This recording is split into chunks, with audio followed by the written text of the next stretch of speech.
প্রিয় ড্রাইভার ভাইরা, আশা করি ভালো আছেন আপনারা। আপনারা যারা চট্টগ্রাম থেকে গাজীপুর হয়ে বগুড়া বগুড়া বাইপাস হয়ে যাতায়াত করেন এবং যারা সিলেট থেকে বগুড়া বাইপাস হয়ে উত্তরবঙ্গের দিকে যান, তাদের জন্য আসলে কষ্টদায়ক কথা। সেটা হচ্ছে আহ, গাজীপুর চৌরাস্তার যে বগুড়া বগুড়া বাইপাসের একটু আগে যে রাস্তা মীরাবাজার থেকে ঢুকছে, সেই রাস্তাটা খুবই খারাপ অবস্থা। আপনারা দেখতেই পাচ্ছেন রাস্তার বেহাল অবস্থা। বৃষ্টির কারণে আপনার ধান ক্ষেত লাগানো যাবে এরকম একটা অবস্থা। আর আপনারা জানেন যে এই রাস্তায় চট্টগ্রাম থেকে এবং বিভিন্ন জেলা থেকে ট্রাক আসে, যে পরিবহনগুলা প্রচুর লোড থাকে, 10 টন 15-20 এরকম।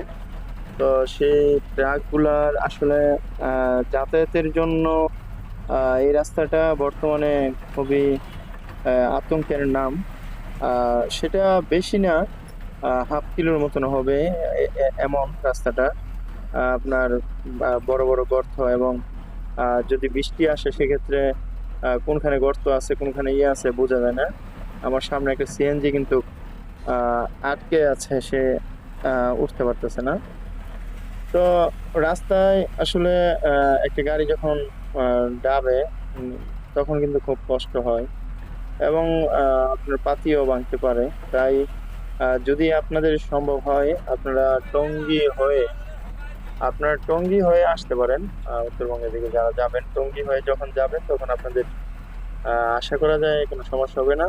তাছাড়াও কিন্তু এই রাস্তায় যখন আপনি আসবেন তখন আপনার এই রাস্তায় প্রচুর জ্যাম থাকে, প্রায় 5 ঘন্টা 6 ঘন্টা 7-8 ঘন্টা এরকমও কিন্তু আপনার জ্যামে পড়ে থাকতে হতে পারে।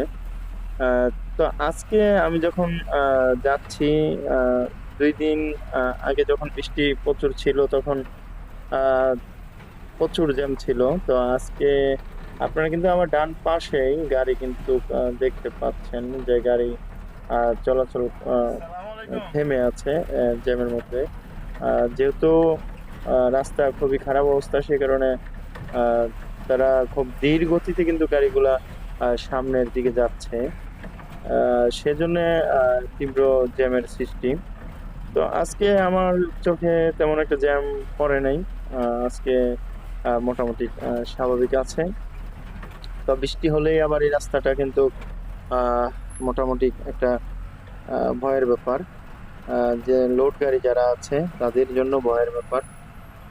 তো আপনারা বুঝে শুনে ইদারিং যদি এদিক দিয়ে আসেন, তো চিন্তা ভাবনা করে আশা করি আপনারা আসবেন। আপনাদের যদি বিকল্প রাস্তা থাকে সেক্ষেত্রে ওই রাস্তা আপনার ইউজ আপনারা করতে পারেন। সাময়িক সময়ের জন্য হয়তোবা আর অল্প কিছুদিন পরে এক লাইন করে হয়তোবা ঠিক হয়ে যেতে পারে রাস্তা, তখন আবার স্বাভাবিক হয়ে যাবে পরিস্থিতি। তো এই ছিল ড্রাইভার ভাই, আপনাদেরকে আমার আহ তথ্য দেওয়ার ছিল এতটুকু। যারা দেখবেন ভিডিও, আশা করি আমার পাশে থাকবেন বা লাইক কমেন্ট করে আমার একটু ফলো করে রাখবেন। ভালো থাকবেন সবাই। আসসালামু আলাইকুম ওয়া রাহমাতুল্লাহি ওয়া বারাকাতুহু।